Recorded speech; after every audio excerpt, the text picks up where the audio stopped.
Hello, can you hear? Oh, I can hear you. You're sideways. Can you hear us? sideways. Yeah, you're sideways. Let's fix it. Oh, that's not it. There we go. Okay. Okay. Oh wait, hold on. One more. Sorry. Now you're. No, then it's upside Yeah. down. Okay, we'll do it like that. Alrighty. Can you hear us? Yeah, I can hear you fine. Okay. Yeah. Hello. Hello. How's everybody doing today? We are doing well. How are you guys doing? Doing awesome. Awesome. All right. So is the mic situation good? Far away, close up, any which way? Actually, it sounds the same either way. So Awesome. you're good. Cool. All right. Well, I'm glad we finally got you on. I know last Wednesday, Instagram and Facebook both had some issues going on. So. Yeah. Thanks for dealing with it. Oh, Yeah. got you. All right, for anyone who may not know who you are, did you want to introduce yourselves and your band? Absolutely. Yeah. So I'm Nate, and we are Mantra, and we'll go around, I guess. Hey, I'm Violet. I'm Adam. I'm Dennis. And Just keep going. And yeah. how did Mantra get started? Yeah, so that's yeah. So me and Dennis over there, we were in another project. It was an industrial metal project, and we were feeling pretty stunted in that project, as in like musical wise, like just being very creative. Our input wasn't like received well in that project, so we decided to leave the band and basically work on our own stuff, and then it just kind of grew into Mantra, which is kind of crazy. So Kind of happened Awesome. all over during like the COVID thing when it just started to happen. It was kind of like a bedroom project. It was originally supposed to be just like an internet experimental thing, just put out tracks and have it just like on digital platforms. But it wasn't. The idea of it didn't really come to a full circle until recently, like 5 years later. Okay. Your microphone's a little low. I don't know. okay, Yeah. Right. all right. Let me. I'll figure that out. Yeah, I feel like that's how like the best projects come around. You start with a group of people, see what vibes, see what doesn't work, and then it all just kind of falls into place. So very cool. Is there a backstory or a special meaning behind the name Mantra?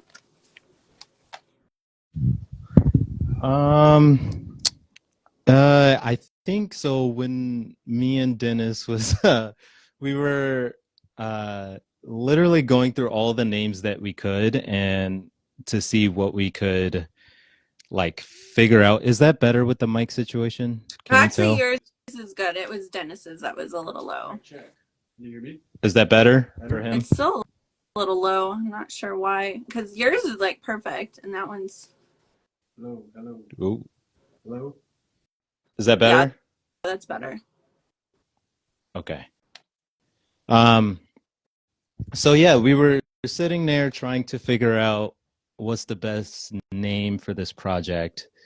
And we were playing the music while we were trying to figure out the name, and like we were even like Googling some names and trying to figure out what's going on. And we landed on Mantra because of we feel like the instrumentation of the music really was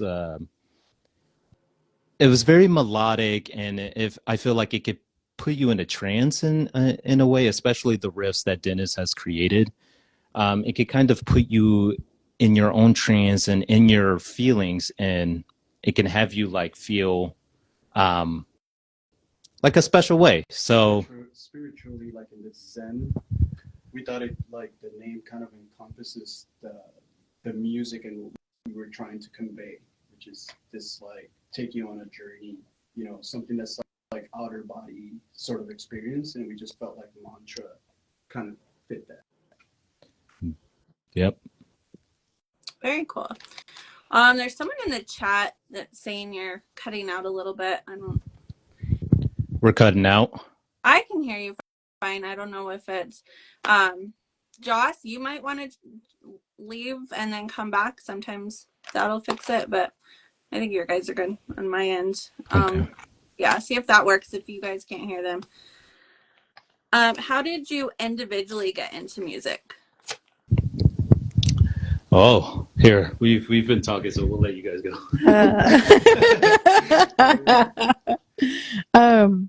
For me, music started when I was little. I grew up with like my aunts and my uncles, like my youngest aunts, I think about 8 years older than me. They were all in metal bands. At least my uncles were. And so I grew up sneaking into the barn and watching them rehearse. Awesome. And then it went from watching them rehearse to just wanting to do that myself. So I started like getting into choir like super young. I did choir from the time I was 10 all the way through my senior year. And then I just kept going. Started out, my first band was a cover band. I loved karaoke, so I was like, this is perfect. Went from the cover band scene. I did that for almost 10 years, and then I did a doom metal band prior to coming here. So it's been a super long journey, I think, but definitely inspired by my family, that's for sure. Very cool. I also started when I was very young. My uncle got me a Casio keyboard when I was 5, and I started messing around with it a lot. And when I was 7 or 8, whenever Aladdin came out, I started figuring out how to play A Whole New World. Oh, nice. And, like I wasn't doing anything like, Mozart-esque. I was just, listening and plucking it. So that's kind of when I realized that, I had a decent ear. And and I actually I started playing the clarinet and the saxophone and the oboe. I just kind of was bouncing around woodwinds in middle school.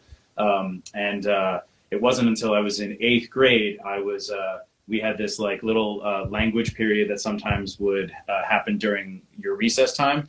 And I didn't like giving up my recess, so I would usually cut that class in 8th grade. So that was a good start for me. But nice. I would hang out in the music room, and I would just start, banging on the drums and having a good time with my buddy. And one day, the jazz band director for the middle school came out and heard me, and like I'm paraphrasing, but he basically was like, "Hey, you don't suck. You should join the jazz band." And I was like, cool, I've never been in a band before. And he was like, well, can you do this like basic jazz beat? And he showed it to me, and I did it. And he was like, great, you're in. And so started playing drums for them, and that continued, all throughout high school, and to the point where then I decided to get my degree in music in college. And that was pretty much that. Nice.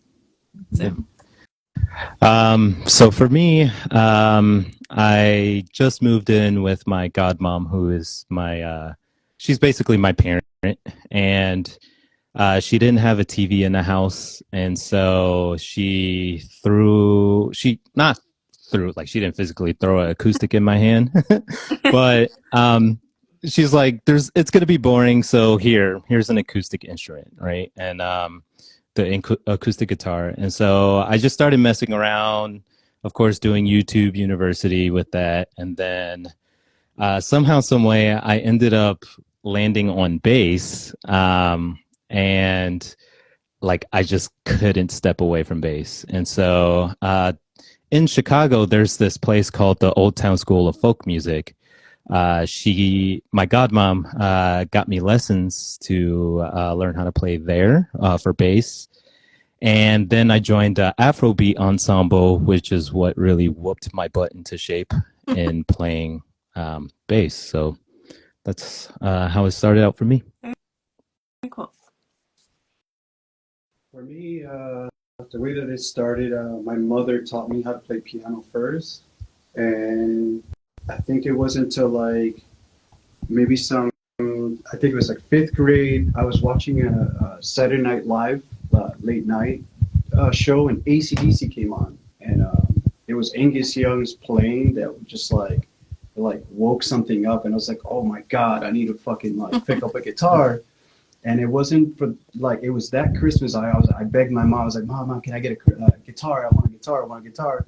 And then she finally did get me a guitar. And when I did get the guitar, I actually hung it up on my wall, and it sat there for like 3 years. I actually picked it up, picked it up, and it was like I think that all changed. So my dad's a guitarist as well. He's a musician, and he was playing Enter Sandman by Metallica. We had this kind of little green room, and he was sitting there, he was smoking a cigarette. My buddy was over, and we walked in, and he was playing that. And I think at that moment, I was like, damn, I want to do that. And I think that's what inspired me. So my dad was the inspiration to pick up the instrument and take it serious. And that's when I realized that's what I wanted to be. Yeah, I love that when it comes from family, because you kind of grow up into it. Yeah. Have that in your blood. Mm-hmm. Who are some of your biggest musical influences? And this can be like personally for you or for the band as a whole. Go. That's a hard question. I think one of my biggest ones is, for screaming is Corey Taylor. I love Slipknot. I'm a huge Slipknot fan. And then just for singing, Christina Scabia from Lacuna Coil. Just hearing how like her range is just incredible. And I've seen them like twice, 3 times, and every single time it's like hands down like makes me cry. It's so good. Oh. And for me, some of I would give my two. It is a very difficult question. But my biggest two, I would say, is Justin Chancellor from Tool. Of course, hearing Schism is that how you say it? Schism, right? For the first time, as I'm trying to learn how to play bass, I just was obsessed with Justin Chancellor's tone and the way he played, and playing music more now. Also, like just hearing how his arrangements on basses, I ended up becoming obsessed. And then my second one is Richard Bona, which is he's a jazz fusion bassist, and he's the way that he arranges things as well in the jazz world, and then also on top of that he sings and plays bass, and I just really looked up to him while I was learning. So I would say those would be my two biggest.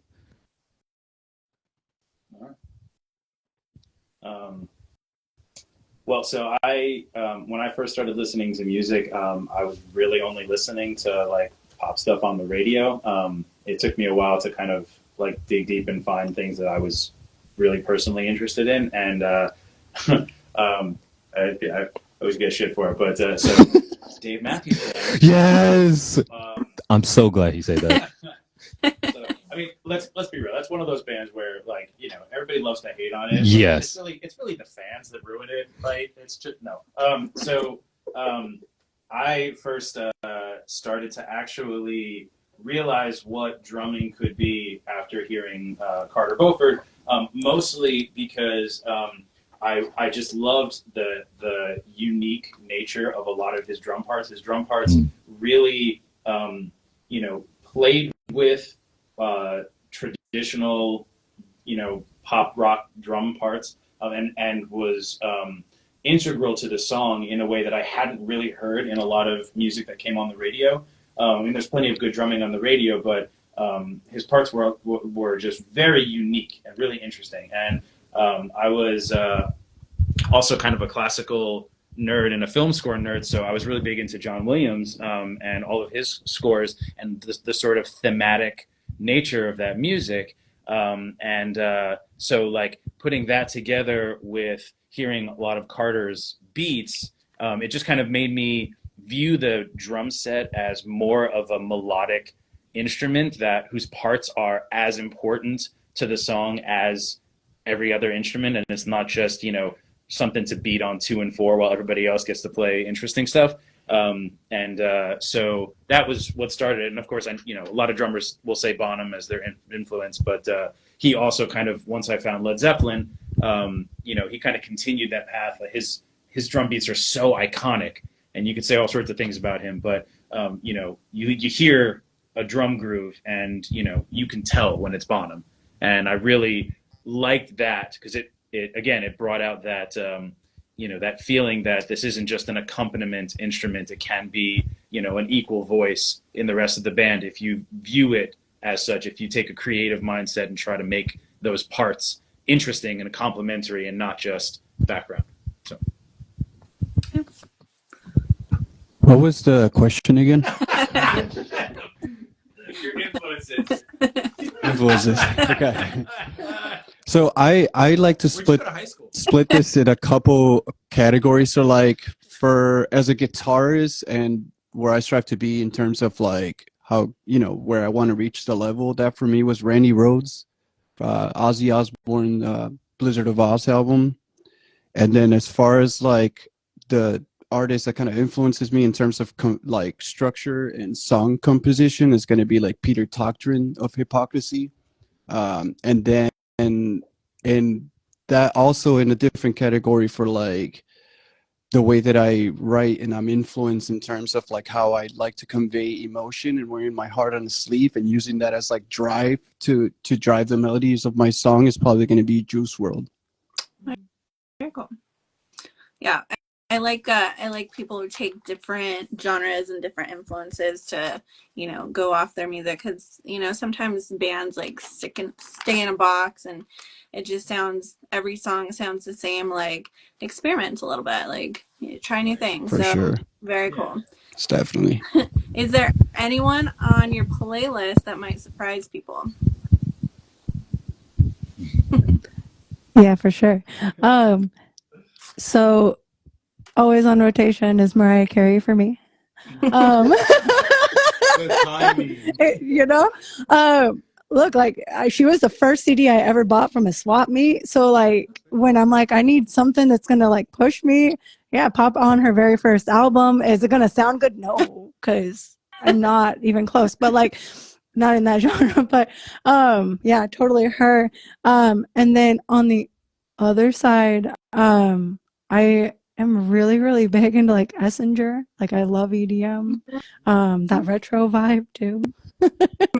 Mariah, there you go. Yeah. My friend Mariah's in here. She loves EDM, but she's also a little metalhead and goes to shows with me all the time. So Love it.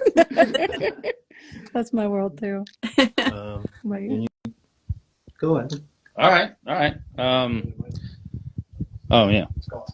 Oh, did you It drop got the moved. mic? Don't drop the mic. It's out of the game. Oh, We got okay. a suggestion that share that mic because it's the best mic. Heard that. Okay. Oh, we're passing it around. This is the talking stick. Okay. So you know, every so often, you know, you got to throw on some Weird Al. Yeah. I mean, you know, whether it's the parody or the polka, you know, you just it's a palate cleanser, you know. So yeah. Plus, I mean, the creativity. You know, let's be real. You know, most bands don't have half this creativity. So, and then dude, a good Stravinsky ballet. I mean, you know, if you want to get in a mood. Yeah. I'm not saying which mood it's going to be in, but it's definitely one you're probably not in when you start. Throw on a Stravinsky ballet. That's what I got. For me, it's probably going to be Taylor Swift. Yeah. Get it. I'm not lying. No, yeah, she's definitely on my playlist. Yeah. Rihanna. That's not a surprise, though. Yeah. That's I guess about it. Yep. It's so funny, like the amount of like males who like Taylor Swift that you wouldn't think like Taylor Swift is crazy. Like my favorite band is Motionless in White, and Chris Motionless, like he is a Swiftie.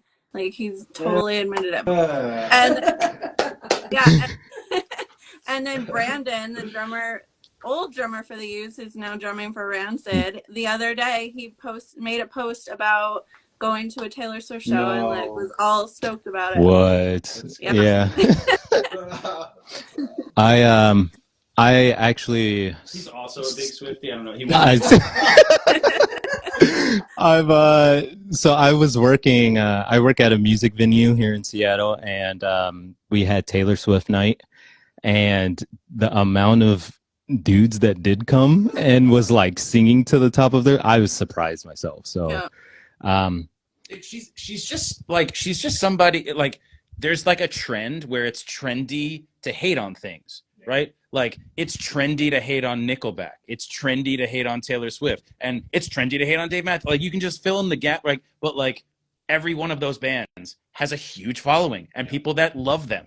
And then everybody else is just like, well, other people are hating them, so I'm going to hate them too. Isn't that funny? And it's stupid. So, yeah, I'm not surprised that Taylor's got some male fans. She's awesome. I don't like Nickelback, but I do like him. so that's funny enough. I'm gonna say Nickelback is mine on my playlist. There it is. I absolutely love me some Nickelback, and everybody who hates on them can just go away forever. Like so. No, don't go away forever. I'm kidding. But You're allowed to like what you like. But yeah. hate. But if you dig into it, like, come on, man, like they make some really good music, right? So like, yeah. So Nickelback is one, and then Doja Cat. Gotta give it to Doja. I love me some Doja. The way she raps and everything is great. And yeah. Yeah, true. I feel like everybody loves to hate on Taylor Swift. Everybody loves to hate on Nickelback. And everybody loves to hate on Creed. And Creed. What I was thinking like too. I don't think it's really affecting them at all because they're Yeah. they're Yeah. doing great. Yeah, right. Yeah, people may be racking up internet points, but they're not actually, saying anything real. So Right. they can stay where they are for all I care. Said it. Controversial. Who would your dream collaboration be with? Ooh. Oh, As a band or as individual? You know what? Whatever you want. So I don't want to speak for everybody, but I think our biggest as a collaboration as a band would be if we could jump on stage with like Tool or a Perfect Circle. That would be sick. I think that would be like, and then here Dennis has one. Chevelle, Smashing Pumpkins. Okay. No, I got to think of a good one. I'm right there with you, Michael. That is so hard. Oh, I think Paramore. Paramore? Yeah, absolutely. I think we crush it together. Yeah. That'd be a cool one. I'd say Ginger. That would be awesome. Yeah. Ginger, yeah. And I wouldn't mind also Gojira. Yep. That would be a sick, like, that's dreaming big. All of them were dreaming big, but like hopefully one of these days we'll get there. Evanescence. I think we'd slay it with them.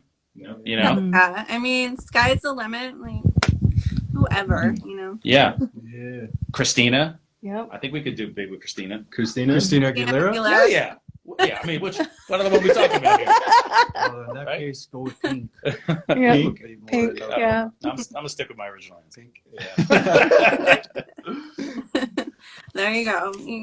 Open for the NSYNC reunion tour.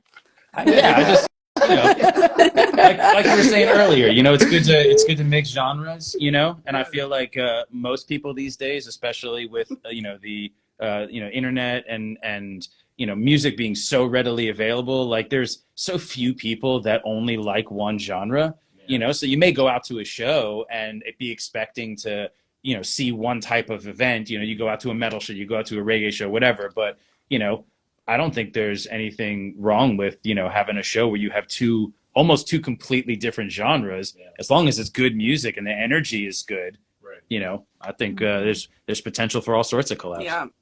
I love when bands do that because like I found some of my favorite new artists by like going to shows and seeing an artist that like I wouldn't normally listen to. I'm like, wow, this person's really good. Like Echo, for example, like he opened up for From Ashes to New like 2 tours in a row, and like I had heard of him before I saw the show, but then I went to to the Blackout tour and he opened for them, and I was like, this guy is amazing.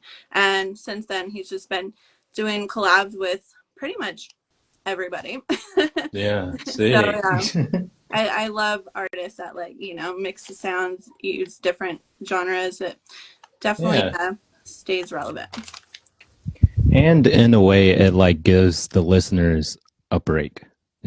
Having that difference in genre is like, it's great to have all the same genres playing all at this, playing at the same BPM at the same time, right? Like it could be fun, but having that break in between like each band of like a different genre, kind of just breaking it up and those type of things. I think that is like one of the greatest things about like giving the listeners a break and some like freshness in a way. Yeah, it's like exactly. it's like lemon sorbet between courses. Yeah. Right? Yeah. I eat. and then they always throw like the random random songs while you're waiting between bands too, which is always fun. Yeah. It can be, but that can be devastating. I was in a Celtic fusion rock band when I was in college, and we played a show. And during our set break, the guy who was running the house music put on some like whatever, and people were like really into it and dancing. And then our second set came back, and we came on and we start playing this like really light, dancey Celtic. People were not happy. And we were not happy. Nobody was happy. It was so there's it's you got to strike a balance. I think is the point. Yeah. All right. Well, obviously, maybe not so obviously to some people, but you guys dropped your album last week. So want to talk about that a little bit? Yeah. Yep. So that record we were working on for, man, how many years? I want to say 5 years. Yeah, 5 to 6 years. 5 to 6 years we were working on that record, and it like I mentioned earlier, it didn't really come into full circle when Sarah came on board. That's when just things really like went up from there, took off. Yeah, that's crazy. I moved here from Chicago, so like starting over here in Washington and being where we are now, being on the stage and new album, it's kind of crazy, super crazy. And I would say that like when me and Dennis started, we started with Drown Me in 2018, right? And so if you go back through our personal profiles all the way until then, we released Drown Me then as a single, but just on socials. Mm-hmm. And it was a snippet of Drown Me. And we like, I remember we felt so like powerful in that moment. But then like once Sarah came on and she's just started dropping like melodies and hooks and like really putting everything into perspective. And then especially Drown Me, the way that she came in strong on Drown Me, it just like Dennis said, it really took everything to a whole new level. Mind you, all these songs were not even titled at the time. We were going by the alphabet for like years. It was song A, song B, song C. So her coming in and like giving these songs like an entity, like a name, that's when it really felt real for me. And mind you that while we were working on these songs, it was all throughout COVID phase. This is when COVID had just happened. So we were just like, meeting together on weekends or every other weekend and just kind of sitting in a small room and just like working on stuff and with the intent of releasing as an internet project. Okay. What's your creative process like? Um, so typically for me, I always hear the drums first. I have a beat in mind, and then melody would then start to kind of come forward in my head. It's kind of hard to explain. But as far as in the studio, I usually start with a drum beat, and I map that out. I have that kind of already a vision of that in my head, and then I start putting riffs down, and that's when I start to structure like verses, chorus, pre-chorus, and stuff like that, and then just kind of from there. That's pretty much once I have it all done, then Nate will come by, he'll take a listen, put his input, and put his bass lines and things like that, and we just kind of piece it all together. And then some of the times too is like when we're in practice or before these two awesome guys came, I would just start like messing around on bass with a melody, and then Dennis would hear it and he'd be like, "Oh, that's cool. Keep that in mind." And of course, I can't keep that in mind. I can't remember it ever. So I have to record it. Like I have to do the voice notes thing, and then later on, then we come back to it, and then we kind of build off of that as well. So I would say like the first half of the album, that's how it started, was off of a couple of bass riffs, and then the second half of the album, Dennis over here just was like pumping out songs every day. So definitely it's working off that aspect, and then and then the new album is kind of working the same way. Dennis is being a machine and just like pulling out ideas, and like it's crazy. The amount of stuff that he comes up with is just, it's great. So Is there a song off the album that means the most to you, and why? you guys go. So for me, there's two, but I'd say the main one is "Immortal Lullaby." I wrote that song specifically for my cousin. We grew up super tight, and I lost her, I think almost 5 years ago, to fentanyl overdose. So it's kind of like her way to live through the airways forever, and just kind of to be able to keep going. Yeah, and then "The Moth" is definitely like lyrically the other one. It's like when you think about like when you listen to like the way that whole song is structured, it's nice and beautifully soft in the beginning, and then it's just like, hey, here I am, like, let's go. It paints this entire picture. It, like, for me, like I hear like a journey, almost like a moth flying through the night and trying to look for that sense of light, and it's that internal questioning of everything. That sense of introspection. So for me, the moth signified like a sense of internal, like, just like reflection of, is this what I want to be? Is this how I want to be? Is this what I want to stay at? And how am I going to evolve myself to that next level and just keep going? Because if I just stay right where I am, it's almost like I'm going to die inside because I'm not growing and I'm not chasing after what I want to go to. So I'd say for me, it'd be those two. Yeah, that's a great description. And I think a lot of people can relate to that as well. Thank you. You wanna? So I'm the newest schlub in the band, and I joined these guys back in May. Yeah. So by the time I joined, the whole album was basically written, and just brief backstory. So I'm originally from New Jersey, but I was living in New Orleans for over a decade before the pandemic, and then my lady and I moved here in 2020, and for all sorts of reasons, not the least of which was everything was shut down when we got here. It took a long time before I kind of was able to get back out and start, you know, exploring the scene and trying to meet people and trying to play out with somebody other than just myself, like in my practice space.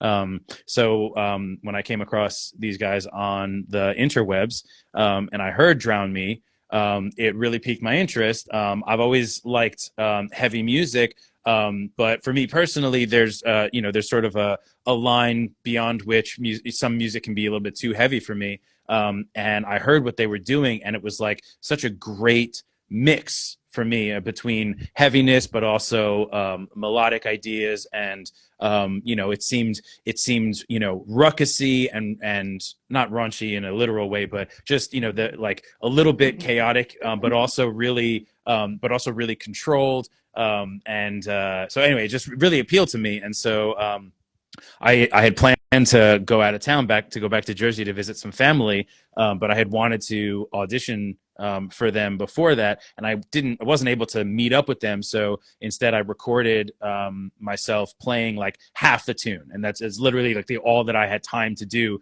before I was leaving.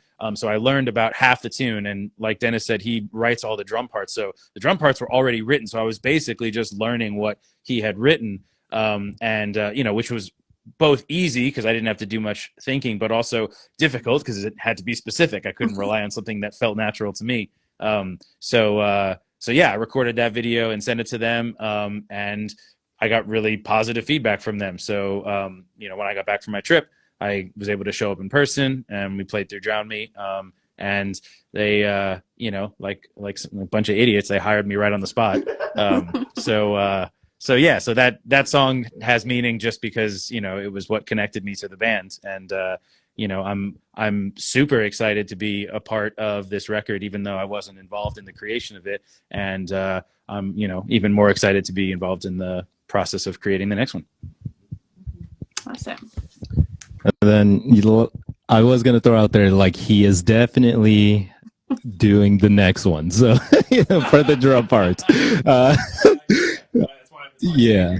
I know. There's like out there is like, oh, like the drummer's not creating the parts. No. Like it's just so happened that we already was working on it when he came in. But yes, we love Adam and the things that he's came up with.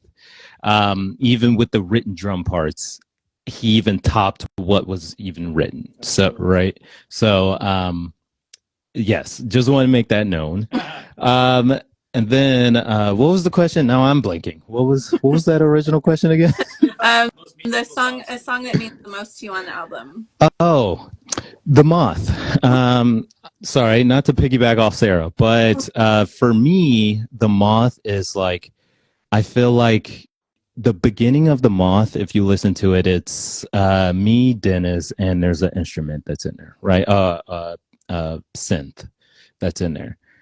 I really like The Moth because in the beginning, it kind of shows the relationship between me and Dennis and us working together and creating this pretty nice melody in the beginning of the song, which is what holds dear to me, because like this is how it all started, right?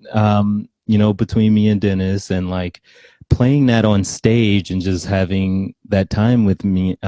Me and Dennis is like in a way surreal because it's like, oh, I can't believe this has gotten this big, right? So and then later in the song it just gets like, it hits you, like Sarah was saying. So starts out very, very beautiful. There's this relationship between me and my partner, and then grows into this really huge thing of like we're trying to take some heads off, so softly though, softly. Everybody answered. Oh, did you answer, Dennis? Did Dennis go? I don't think so. Damn, this is a tough one. The Moth. No. So I don't think I have a particular one, but if there is, I don't have one particular one that's like, I feel like the whole album is just special to me overall, just because like like the fact that it went from just like, hey, let's just get together and have fun and create songs and release them online, to being something as far as it's gone now is in itself just something that's amazing. And I guess I don't, that's the whole album for me is actually special. Yeah, very cool. Well, it's a great album. I love it. Thank you for sending it to me before it was released. I've been jamming it, and everybody else should go jam it too now that it's out. Fuck yeah. So can I ask you a question? Yeah. What's your favorite song? So mine, it was number 4. I can't remember. Is that the? I think that's Vacant Images. Hold on, I'll check. Vacant Images might be third.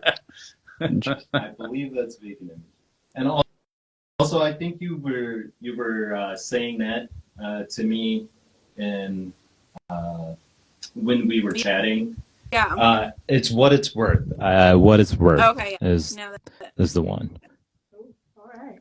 Yeah, that's one of my favorites. What It's Worth? Yeah. Yeah. The I think I said to you, like, the What It's Worth is a banger. Like, Yeah, you it's did. Yeah. Yeah. Before it was out, so I wasn't sure what it was called yet. I just knew the numbers.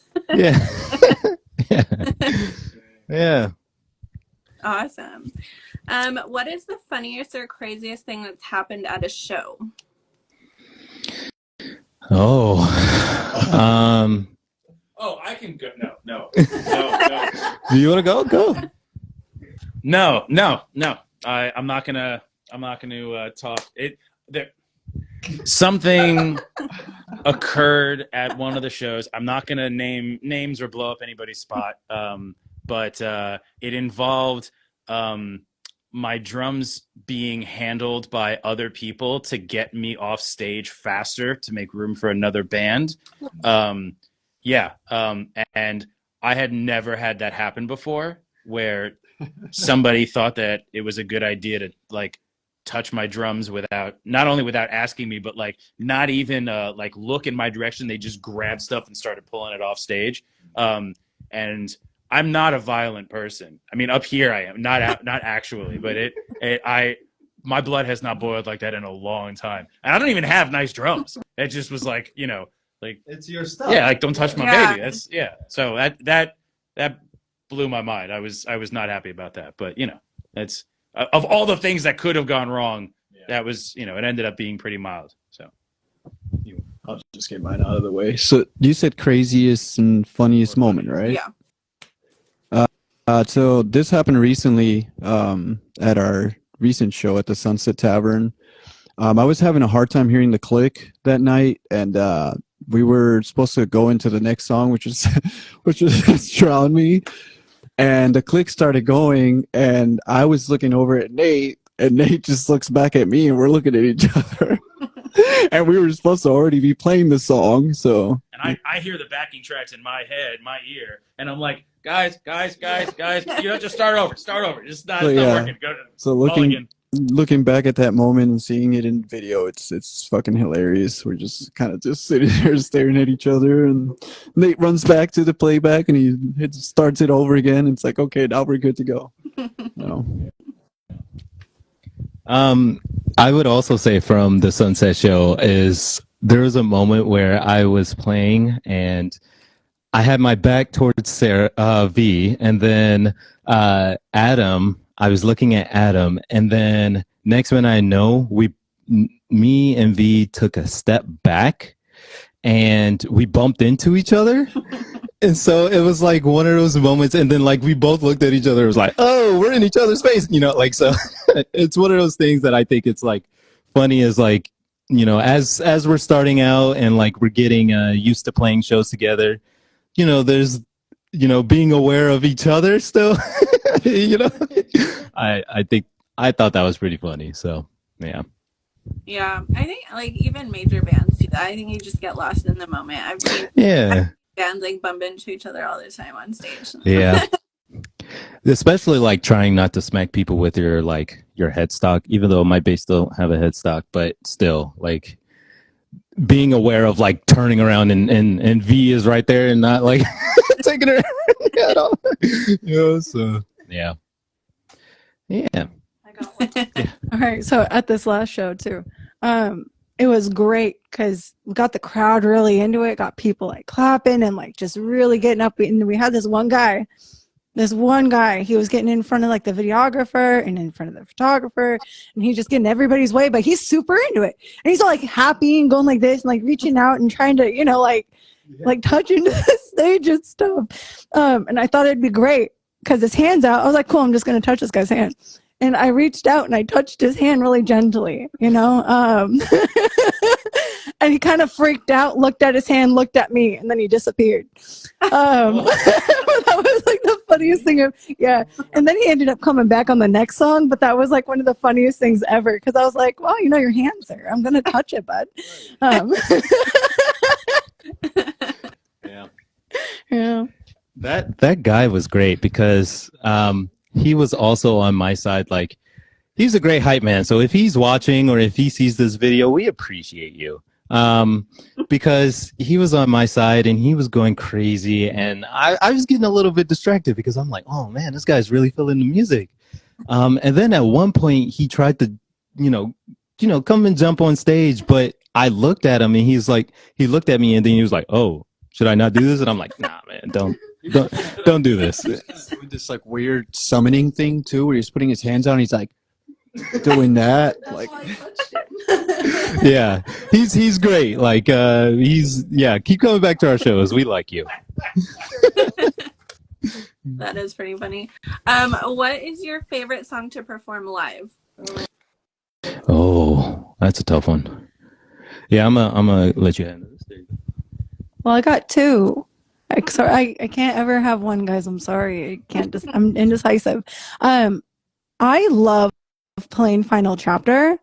That every time we play, End of Chapter, man, I always call it Final Chapter because that's what we called it first, and then I called it End of Chapter. Yeah, and then the switch in my brain. It's just like calling it from the A, B's, and C's. I'm sorry, but that song is just so incredible. For me, I love being able to share the stage with these guys. So for me, it's like a moment I get to kind of step back and let them actually go up into the front of the stage and just shine. Like we all have moments in that song where we all can be showcased, and it's not just about me. So it's like a true collaboration in that, and I absolutely adore it. Also, I mean, when you talk about the vibes, warning calls just get super crazy. I love the lyrics, like, and how everything is just so layered. I get to kind of play this just kind of off the hinged person for the moment, and it's really fun. I just get to get into character. And it's great because it's not like super, super heavy either. So like, I mean, I'm not screaming in it the whole time. And it's great to see people get into that too. So I'd say those two. I like playing the Moth. Yeah. I do. It's mostly because of your voice. Thanks. Yeah, these guys are okay. They're playing like some guitar stuff, whatever. But like, I don't know. There's something about like doing a big fat beat while somebody with a great voice is just like soaring over with me, really meaningful lyrics. Of course, I say that happens in like a lot of our songs, but that one in particular. Also, that one gets stuck in my head a lot. So, it's nice when something gets stuck in your head, but then you actually get to play it. So it's not just your own dumb head that's making the music. You get to like hear it for real. Yeah. So, yeah. for me, it's probably going to be the same as End of Chapter. It's fun to play because it's like I feel like it's the less technically. I get to just rock out, It's a chunky riffs. It's like catchy, simple, but it's still powerful in the sense of the chugs and stuff like that. In comparison to the other songs, there's a lot more going on. I don't get to just like rock out and let loose. Like I have to look at my hands sometimes because there's so much going on. But End of Chapter is definitely one of them for me. For me, it's going to be Yesterday's Hero. Because it is a little bit more technical in a way, and especially on bass, I feel like I'm doing a lot on bass. And like for that song, I feel like a rock star. I even feel like a rock star for End of Chapter 2. End of Chapter is great. But yesterday's Hero, you know, hearing all the intricacies that's going on in that song, and then being able to play that live with all of these guys, and just like being in sync that way, like I every time I play that song, I get chills. So Yeah, that's what you do it for, right? yes, indeed. What advice would you give your younger self? Ooh. Um. Don't do it. Yeah. Don't do it. Don't say that. You're gonna lose so much money, so much anxiety, so much depression.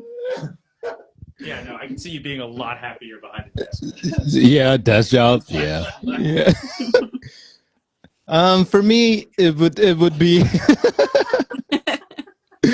um for me, I would tell my younger self is to keep practicing. I feel like I got discouraged a lot when I was younger, and so like because I was discouraged, it made me practice less. And so if I feel like if I practice a little, even a little bit more than what I did, I would be even at a higher length of where I want to be now. But I think that's definitely what I would tell my younger self: practice more, or don't let being discouraged get in the way of something that you really care about. Yeah, that's good advice. I think for me it'd be just go for it.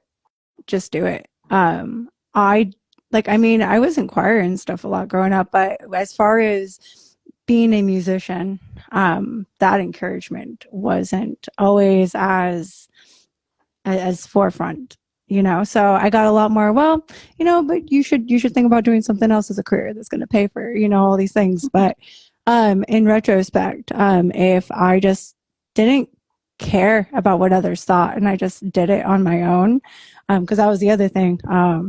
I used to get very like in my head and very like, I don't know, self-conscious about singing. Like, I mean, like I wouldn't belt it out. I'd be like, yeah, you know, like I can do it, but like, I'm just going to sit this one out. I'm just going to be that, you know, backup alto. I'm not going to go out there and just solo. I would just tell, I think I'd tell myself, dude, just do it. Like, what are you waiting for? Like, just go. Who cares? Who cares about what anybody thinks? Just care about what you think. You love to do it, right? So who cares? And as long as it's for something that is positive, like why not just take the risk? I think that would have gotten me jump started a little bit more in being an original band versus being in cover bands for so long. Because I think when I was in that self-conscious, just kind of self-doubt state, it's easy to sing your favorite songs. I mean, you sing them in the shower every single day, you know, like you hum them when you're making dinner or like on your way to this, like anywhere, like in a car. So it's so comfortable because you can sing it all the time. But then like when it comes to actually writing something, it's like, man, are people going to like this? Like, what if I write something and people like, what are you saying, dude? You know, so I think it would have given me that encouragement to just like let my mind be a little bit more free and a little bit more open earlier. Yeah, I think that's Yeah. pretty relatable to like anything also, because you never know what you're capable of until you try. So, I mean, what's the worst that can happen? Just try it. Yeah. If you fail, you fail. Oh well. It's a part of the process. Exactly. Sure. Right. Yeah. Well, I was an arrogant little shit when I was younger, so I'd probably tell myself like take it down a notch because you ain't shit, and you know. But something a little bit more I don't know, relatable. I guess number one is if you have the ability to find yourself a good teacher as early on as you can and stick with them, because you know, one adage you always hear, you know, is practice makes perfect. But I didn't learn till much later on that a much more apt adage is not that practice makes perfect, it's that practice makes permanent. And so if you practice a certain way, that's the way that you will learn. And so if you practice of the wrong way or an inefficient way or an unhealthy way, then that's how you will learn. And I didn't have a good teacher for a lot of my younger years, in part because I was a slacker and didn't seek one out. So I taught myself a lot of things, which, is good in some ways, I guess, self-reliance and whatever, but I'm still, 25 years later, unlearning bad habits that I picked up from teaching myself how to do things. So, having somebody, a teacher, a mentor, anybody to, kind of help you through the process. And again, I know that's not available for everybody. I know it's not easy, or in everybody's reach, but if it's possible, find somebody that can, that knows what they're doing and can, kind of guide you, especially, in those first early years when your technique is, not as strong. And when you are, especially if you're younger, your mind is a little bit more pliable, and you're not as stuck in your ways. So there's that. And then also, I feel like a lot of people, and myself included, feel like, there's really talented people out there, and they're the ones that make it. And, if you don't have a lot of talent, then, then this is just not the job for you, or, whatever. And I mean, that just could not be farther from the truth. There are virtuosos out there. There are people that are born with certain innate abilities, and it does give them a leg up. That's true. But I mean, the human mind and the body are such malleable things. And the majority of people that make it, whether it's make it famous or just are successful at what they do, it's because they work their ass off. And a lot of people were not born with innate ability, but they worked their ass off to the point where they have more ability than people, that have natural talent, whatever the case may be. So it took me a long time to realize that, me not getting as far as I was getting was not because I wasn't good enough. It's because I wasn't putting in enough work. Right. And, obviously, there's all sorts to be said about, having too much of a grind mentality and not having enough time for self-care and all of that. But that conversation aside, people, especially in the music industry, this industry is fucking terrible for your mental health, and sometimes for your physical health. And it gives you thousands of reasons every single day to quit and to go home with your tail between your legs. So you do have to have, a pretty strong constitution. But at the end of the day, like, if you're putting in the work, and you're doing it in a efficient way, you will get farther, farther than you think you're capable of. Right. Yeah, definitely. Do you guys have any shows coming up? Do we? Boy. We do. We have Connor Byrne on January 2nd. We got invited to play with Headless Bastard. Cool guys, so we can't wait for that show. And then on January 22nd, we have High Dive for headlining that show. And we have Ocean Ghost, and we haven't confirmed how to say their name yet. I think it's Anona or Anone or something like that. Mm-hmm. They're joining us on that show, and that one's going to be a really fun one. And then guesses. We're having a contest. Yeah. Yeah. And we got more in the books that's coming. It just hasn't been announced yet. So. Awesome. Well, I'm in New Mexico, so unfortunately I won't make it to any of those, but I do definitely hope I get to see you guys someday. Yes. Do you want to tell everyone how they can follow you, find you? Yeah. No. So